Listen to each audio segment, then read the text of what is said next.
वायः एकदा निमिषारण्ये शौनका ऋषयः प्रपचंदो सर्वं पौराणिकं खलु।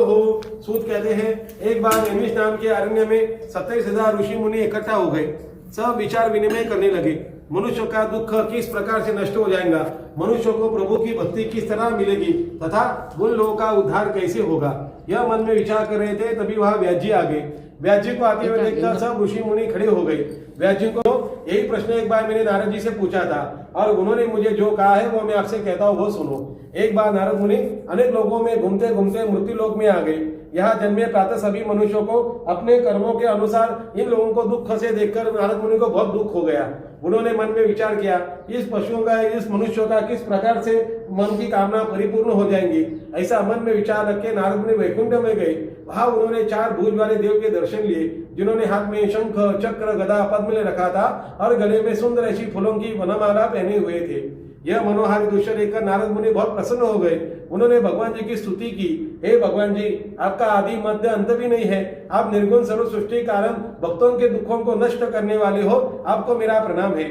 इस प्रकार की स्तुति सुनकर भगवान जी बहुत प्रसन्न हो गए। उन्होंने कहा, हे पुत्र नारद, आपका यह किस काम के लिए आगमन हुआ है, यह मुझे नहीं संकोच कहे। नारद मुनि ने कहा, हे भगवान, इस पृथ्वी तल पे अनेक प्रकार के मनुष्य दुख भोग रहे हैं। कोई मन से दुखी है, कोई धन से दुखी है और कोई तन से दुखी है। इन लोगों का दुख किस प्रकार से नष्ट हो जाएगा, कोई ऐसा व्रत अथवा तप बताइए जिससे करने से मनुष्य की सब प्रकार की मनोकामना पूर्ण हो जाएगी। यह सुनकर भगवान जी ने कहा, हे पुत्र नारद, आपने बहुत अच्छा प्रश्न किया है। इस प्रश्न का मैं आपको अवश्य उत्तर देता हूँ, वह है सत्यनारायण भगवान जी का व्रत। यह सुनकर नारद मुनि ने भगवान जी से कहा, हे भगवान जी, भगवान जी बहुत प्रसन्न हो गए। उन्होंने कहा, हे पुत्र नारद, मैं आपको यह व्रत बताता हूँ, वह व्रत करने से मनुष्य की सब प्रकार की मनोकामना पूर्ण हो जाएंगी। भगवान नारद जी ने कहा कि यह सत्यनारायण भगवान जी का व्रत करने से मनुष्य की सब प्रकार की मनोकामना पूर्ण हो जाती है और जीवन काल में सुख समृद्धि भोगता है। तभी नारद जी ने पूछा, हे भगवान, इस पूजा का विधान क्या है, इसे कब और किस दिन करना चाहिए, कृपा कर मुझे विस्तार से बताइए। भगवान जी ने कहा, दुख शोक दूर करने वाला, सब स्थानों पे विजयी दिलाने वाला सत्यनारायण भगवान का व्रत है। इस पूजा के लिए कोई सामग्री की आवश्यकता नहीं। जो ऋतु में जो फूल मिलते हैं फूल अर्पण करने चाहिए, जो फल मिलते हैं फल अर्पण करने चाहिए। और भगवान जी का जो प्रसाद है वो रंभा फलम घृतम क्षीरम गोधूम मस्तक चूर्णकम अभावे शाली चूर्णम व शर्करा व गुड़ सदा। अब रंभा फलम घृतम क्षीरम, रंभा फल यानी पके हुए केले, दूध, घी, गेहूं का आटा, शक्कर, गुड़ इत्यादि एकत्रित करके भगवान जी को भोग अर्पण करना है। अगर कुछ कारणवश से गेहूं का आटा ना मिला तो चावल का आटा ले लो, गुड़ ना मिला तो शक्कर मिला लो। इसी तरह से सभी चीजों का एकत्रित करके भगवान जी को भोग अर्पण करना चाहिए। भगवान जी की कथा श्रवण करके, ब्राह्मण महाराज जी का आदर पूर्वक करके, भगवान जी का नामस्मरण करके समय व्यतीत करना चाहिए। जो मनुष्य कलयुग में सत्यनारायण भगवान जी का व्रत और पूजन करेंगे और फल देने वाली कथा भक्ति भाव से श्रवण करेंगे, उनकी सब प्रकार की मनोकामना अवश्य पूर्ण हो जाएगी, इसमें कोई संशय नहीं है। यह पहला अध्याय सुनकर नारद मुनि ने भगवान जी को साष्टांग प्रणाम किया है। श्री सत्यनारायण भगवान की जय, भगवान कृष्ण भगवान की जय। द्वितीय अध्याय प्रारंभ।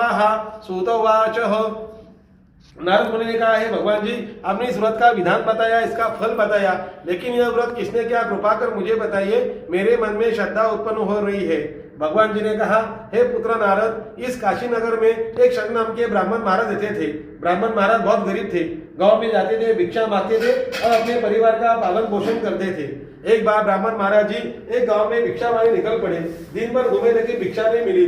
थके एक वर्ष के वृक्ष के नीचे आके बैठ गए और विचार करने लगे, आज इस गांव में मुझे भिक्षा ना मिली तो मेरा परिवार भूखा रह जाएगा, इससे बेहतर मैं देह का त्याग कर देता हूँ। ऐसा मन में विचार करके ब्राह्मण महाराज जी जंगल में गए और अपना देह का त्याग करने वाले थे। तभी उनके सामने सत्यनारायण भगवान प्रकट हो गए और कहने लगे, ब्राह्मण महाराज ठहरो, मैं आपको एक व्रत बताता हूँ, वह व्रत करने से आपकी मन कामना अवश्य पूर्ण हो जाएंगी।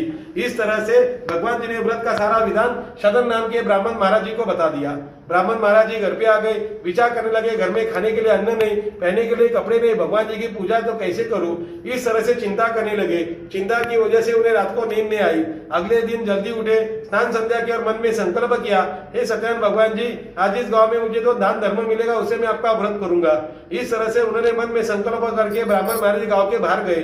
जिस गाँव में गए उस गाँव में बहुत बड़ा उत्सव था। उत्सव के कारण ब्राह्मण महाराज जी को बहुत सारा धन धान्य मिला, जिसे ब्राह्मण महाराज जी बहुत प्रसन्न हो गए। बाजार में आकर सब सामान लेकर अपने घर आ गए। अपने बंधु भाव को बुलाकर विधि विधान के साथ सत्यनारायण भगवान जी का व्रत और पूजन किया। इस व्रत और पूजन के प्रभाव से ब्राह्मण महाराज सब दुखों से मुक्त हो गए और जीवन काल में सुख समृद्धि ऐश्वर्य भोगने लगे। एक बार ब्राह्मण महाराज जी सत्यनारायण भगवान जी का व्रत कर रहे थे, तभी वहां एक लकड़हारा आ गया। उन्होंने ब्राह्मण महाराज जी से पूछा, हे ब्राह्मण महाराज जी, आप एक किस भगवान का व्रत और पूजन कर रहे, कृपा कर मुझे बताइए। ब्राह्मण महाराज जी ने कहा, यह सत्यनारायण भगवान का ही व्रत है, इन्हीं कृपा से मेरे यहाँ धन धान्य आदि की वृद्धि हुई है। यह जानकर लकड़हारा बहुत प्रसन्न हुआ, भगवान जी का प्रसाद लिया, भगवान जी का चरणामृत लिया और भगवान जी के सामने संकल्प रखा, हे भगवान जी, आज ये लकड़ी बेच के मुझे जो धन मिलेगा उसे मैं आपका व्रत करूंगा। इस तरह से उन्होंने भगवान जी के सामने संकल्प किया और लकड़ी का गड्ढा अपने सिर पे रखा। नमो भगवते वासुदेवाय, नमो भगवते वासुदेवाय जप करने लगा। जाप के प्रभाव से उसकी जो लकड़ी थी साधारण वो चंदन में परावर्तित हो गई और उस दिन लकड़ी को पहले दिन से चौगुना ऐसा भाव मिल गया। लकड़हारा बहुत प्रसन्न हुआ, बाजार में आकर सब सामान लेकर अपने घर आ गया। अपने बंधु भाव को बुलाकर विधि विधान के साथ सत्यनारायण भगवान जी का व्रत और पूजन किया। इस व्रत और पूजन के प्रभाव से लकड़हारा सब दुखों से मुक्त हो गया और जीवन काल में सुख समृद्धि ऐश्वर्य भोगकर आखिर में वैकुंठ नाम को चला गया। इस तरह से दूसरा अध्याय सुनकर नारद मुनि ने भगवान जी को साष्टांग प्रणाम किया है। बोलो श्री सत्यनारायण भगवान की जय, गोपाल कृष्ण भगवान की जय। तृतीय अध्याय प्रारंभ। सूत उवाच। सुजी कहते हैं, ऋषियों में तुम्हें और एक कथा सुनो तो वह सुनो। पूर्व काल में एक अंगद नाम का एक राजा रहता था। वह राजा भद्रशिला नदी के तट पे सत्यनारायण भगवान जी का पूजन कर रहे थे। वहां एक साधु नाम का वैश्य आया। उन्होंने राजा से पूछा, हे राजा, आप एक किस भगवान का व्रत और पूजन कर रहे, कृपा कर मुझे बताइए। राजा ने कहा कि मैंने अनेक भगवान जी की यात्रा की, अनेक भगवान जी के यज्ञ किए, लेकिन मुझे कोई संतान प्राप्त नहीं हो रही थी। लेकिन भगवान सत्यनारायण कृपा के कारण मेरे यहाँ संतान की प्राप्त हुई है, इसीलिए मैं सत्यनारायण भगवान जी का व्रत कर रहा हूँ। यह जानकर साधु नाम के वैश्य ने कहा, राजन, मुझे भी इस व्रत का सारा विधान बताइए, क्योंकि मुझे भी कोई संतान नहीं है और मैं भी यह व्रत करना चाहता हूँ। राजा ने व्रत का सारा विधान शत नाम के ब्राह्मण महाराज जी को बता दिया। वह साधु नाम का वैश्य अपने घर आया, अपने लीलावती नाम के पत्नी का व्रत सुनाया।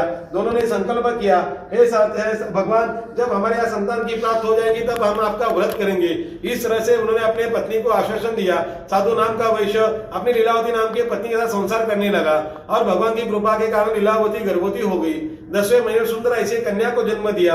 वह कन्या इस तरह बढ़ने लगी जैसे शुक्ल पक्ष का चंद्रमा बढ़ता है। कन्या का नाम कलावती रखा गया।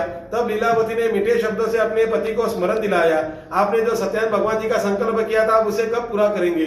साधु वैश्य ने कहा, हे प्रिय, मैं कन्या के विवाह समय कर दूंगा। इस तरह से उन्होंने अपने पत्नी को आश्वासन दिया। साधु नाम का वैश्य व्यापार करने निकल पड़ा। दिन ब दिन गुजरने लगे, महीने गुजरने लगे और साल गुजरने लगे। साधु नाम का वैश्य व्यापार पूर्ण करके अपने घर आया। घर आकर देखा अपनी पुत्री कलावती विवाह योग्य हो गई है। यह जानकर उन्हें दूत को कांचननगर में भेज दिया और सुंदर ऐसे वाणिक पुत्रों को अपना कन्या का विवाह उनके साथ कर दिया। लेकिन दुर्भाग्यवश से विवाह समय भी सत्यनारायण भगवान जी का व्रत करना साधु नाम का वैश्य भूल गया। परिणाम स्वरूप सत्यनारायण भगवान क्रोधित हो गए और उन्हें शाप दे दिया, हे साधु वैश्य, तुम्हें बहुत बड़ा दुख प्राप्त हो जाएगा। अपने कार्य में कुशल साधु नाम के वैश्य ने अपने दामाद को लेकर रत्नसार नगर में गए। वहां चंद्रकेतु नाम का राजा राज कर रहा था। कुछ दिन अच्छे गए और भगवान के शाप के परिणाम साधु नाम के वैश्य को दिखने लगे। जहाँ साधु नाम का वैश्य उनके दामाद ठहरे थे, वहां राजा की चोरी हो गई और चोरी का सारा झूठा इल्जाम साधु नाम के वैश्य उनके दामाद के ऊपर आ गई। दोनों को सैनिकों ने बंदी बनाकर राजा के समीप ले गए और कहने लगे, हम दो चोर लाए, उन्हें कुछ भी आज्ञा दीजिए। तब राजा ने बिना बात सुने उन्हें कारागृह में डाल दिया गया। उनका जो भी कुछ धंधा राजा ने सब छीन लिया और उनका घर में जो रुका था धन, भगवान ने चोर का रूप धारण करके सब धन चुरा के भाग गए। ऐसी स्थिति में लीलावती और कलावती दोनों गांव में भिक्षा मांगने लगे। एक बार कलावती एक ब्राह्मण महाराज जी के यहाँ गई। वहां उन्होंने सत्यनारायण भगवान जी का व्रत देखा। उन्होंने वहां प्रसाद ग्रहण किया और घर में देरी की वजह से लीलावती ने पूछा, पुत्री कलावती, तो अब तक कहाँ थी और तेरे मन में क्या है, मुझे बता दे। कलावती ने कहा, माता, मैंने एक ब्राह्मण महाराज जी के यहाँ मन की कामना पूर्ण करने वाला एक सत्यनारायण भगवान जी का व्रत देखा है, व्रत का प्रसाद दीजिए।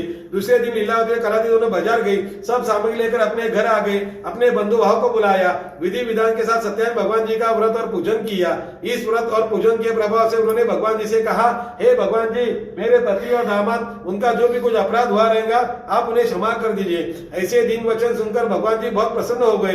उन्होंने चंद्रकेतु को सपने में जाके कहा, हे राजन, जिन दोनों वैश्यों को तुमने बंदी बना के रखा है उन्हें छोड़ दो, नहीं तो तुम्हारा धन और राज्य में सब नष्ट कर दूंगा। इस तरह से भगवान ने उन्हें कहकर सुनकर अंदर ध्यान हो गए। दूसरे दिन राजा ने सभा बुलाई, सभा में अपना स्वप्न सुनाया, सैनिकों को आज्ञा दे दी, साधु नाम के वैश्य और उनके दामाद को मेरे सामने लेके आओ। दोनों को आते राजा ने उन्हें प्रणाम किया और कहा, है भानुओं, तुम्हें ऐसा दुखद कठिन प्राप्त हुआ है, इसमें मेरा कोई दोष नहीं है। इस तरह से राजा ने उन्हें नए नए वस्त्र आभूषण दिए, नाना प्रकार के रत्न दे दिए और जितना धन दिया था उससे दुगना लौटाकर आदरपूर्वक विदा कर दिया। साधु नाम के वैश्य उनके दामाद अपना व्यापार पूर्ण करके अपने घर की तरफ निकल पड़े हैं। इस तरह से तीसरा अध्याय सुनकर नारद मुनि ने भगवान जी को साष्टांग प्रणाम किया है। बोलो श्री सत्यनारायण भगवान की जय, गोपाल कृष्ण भगवान की जय। चतुर्थाध्याय प्रारंभः। सूतोवाच, साधु नाम के वैश्य ने कारागृह से बाहर आने के बाद ब्राह्मण महाराज जी को दान धर्म दे दिया। बहुत बड़े पैमाने में दान दक्षिणा देकर साधु नाम का अपना व्यापार पूर्ण किया और अपने नगर के निकट पहुंचा। जब साधु वैश्य अपने नगर के निकट पहुंचा तो उन्हें देखा कि उन्होंने उनको एक दूध ने भेज दिया। दूध से कहा, साधु नाम के वैश्य आगे जाके अपने साधु नाम के वैश्य ने ब्राह्मण दान धर्म दे दिया, अपना व्यापार पूर्ण किया। नगर के समय आ गए तब उन्होंने अपने दूध को घर भेज दिया। दूध घर जाकर साधु नाम के वैश्य, साधु नाम की कन्या कलावती और पुत्र और उनकी कन्या पुत्रवती दोनों सत्यनारायण भगवान जी का व्रत कर रहे थे।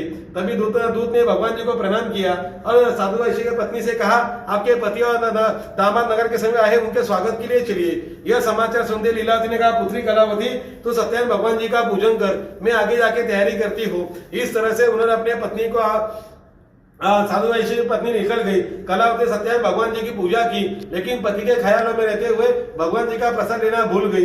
परिणाम स्वरूप सत्यनारायण भगवान क्रोधित हो गए और उन्हें शाप दे दिया कि आज इस कलावती को शिक्षा न की जाए तो परयुग में मेरा प्रसाद कोई ग्रहण करने वाला नहीं है। तभी भगवान जी ने साधु नाम के दामाद को नाव से पानी में डुबा दिया। कन्या को रोते हुए देखकर और दामाद को रोते हुए देखकर साधु वैश्य बहुत दुखी हो गया। उन्होंने अपने परिवार को एक साथ बुलाया और भगवान से प्रार्थना की, हे भगवान जी, मेरे पति और मेरे दामाद और मेरे पति को ऐसे कहा अभी हो गए, कुछ अपराध हुआ रहेगा तो आप हमें क्षमा कर दीजिए। तभी भगवान जी ने आकाशवाणी से कहा, हे साधु वैश्य, तेरी कन्या मेरा प्रसाद छोड़कर आई है, इसीलिए उसका पति अदृश्य हुआ है। यदि वह घर जाकर प्रसाद खाकर लौटे तो उसका पति अवश्य मिलेगा, इसमें कोई संशय नहीं है। यह आकाशवाणी सुनकर कलावती तत्काल घर गई, भगवान जी की भक्ति भाव से पूजा की, उनका प्रसाद सेवन किया और आकर देखा अपने पति के दर्शन लिए। जिस तरह से पूनम के दिन चंद्रमा आकाश से बाहर आ जाता है, उसी तरह वो नौका पानी में से बाहर आ गई। साधु नाम के वैश्य को बहुत प्रसन्न हो गए। उन्होंने वहां पे सत्यनारायण भगवान जी का व्रत और पूजन किया।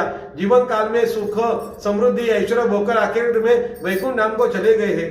यह चौथा अध्याय सुनकर नारद मुनि ने भगवान जी को साष्टांग प्रणाम किया है। बोलो श्री सत्यनारायण भगवान की जय, गोपाल कृष्ण भगवान की जय। पंचम अध्याय प्रारंभः। सूत उवाच, सूजी कहते हैं, ऋषियों में तुम्हें और एक कथा सुनाता हूं, वह सुनो। पूर्व काल में एक अंगद नाम का एक राजा रहता था। उसने सत्यनारायण भगवान जी का प्रसाद त्याग कर बहुत दुख पाया। एक समय में राजा शिकार करने के लिए जंगल में घूमता रहा। घूमते घूमते उसे शिकार ना मिली। थका आ रहा एक बड़ के वृक्ष के नीचे आके बैठ गया। बाजू में ग्वाले लोग सत्यनारायण भगवान जी का व्रत कर रहे थे। राजा ने अभिमान वश तो ना ही गया और जब उन्होंने ग्वाले लोगों ने भगवान सत्यनारायण जी का प्रसाद राजा के सामने रखा तो राजा ने प्रसाद वही डाल दिया और अपने घोड़े के ऊपर बैठकर अपने नगर के निकट पहुंचा। जब राजा अपने नगर के निकट पहुंचा तो उसे एक दूत मिल गया। दूत ने कहा, महाराज जी, आप आगे न जाइए, आपके राज्य के ऊपर दूसरे राज्य ने आक्रमण कर दिया है और आपके 100 पुत्र धन धान्य सब नष्ट हुए हैं। यह जानकारी मिलकर राजा बहुत घबरा गया। वहां से घोड़े के ऊपर बैठकर कभी शहर में कभी गांव में घूमता रहा। एक बार घूमते घूमते एक सावकार गया, सत्यनारायण भगवान जी का व्रत होते हुए देखा।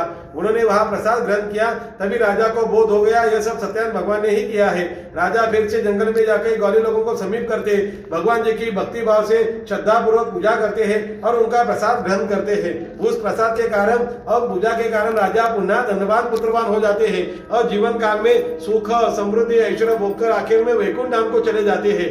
जो मनुष्य इस परम दुर्लभ व्रत को करेंगे उनकी मनोकामना अवश्य पूर्ण हो जाएंगी। जो बंदी है वो बंधन से मुक्त हो जाता है, जो संतानहीन है उसे संतान की प्राप्त हो जाती है।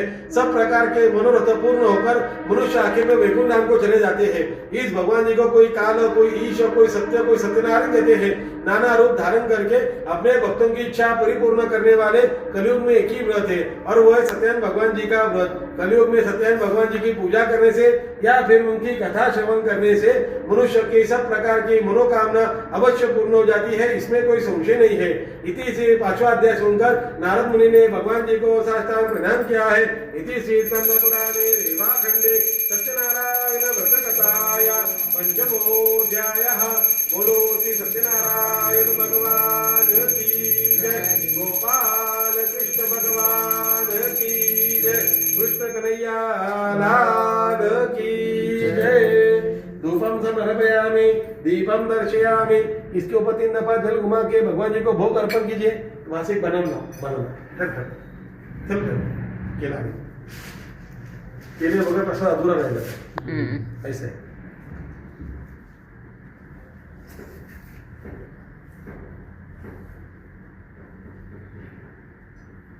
अभी बोले नैवेद्यं निवेदयामि श्री सत्यनारायणाभ्यां नमो नमः।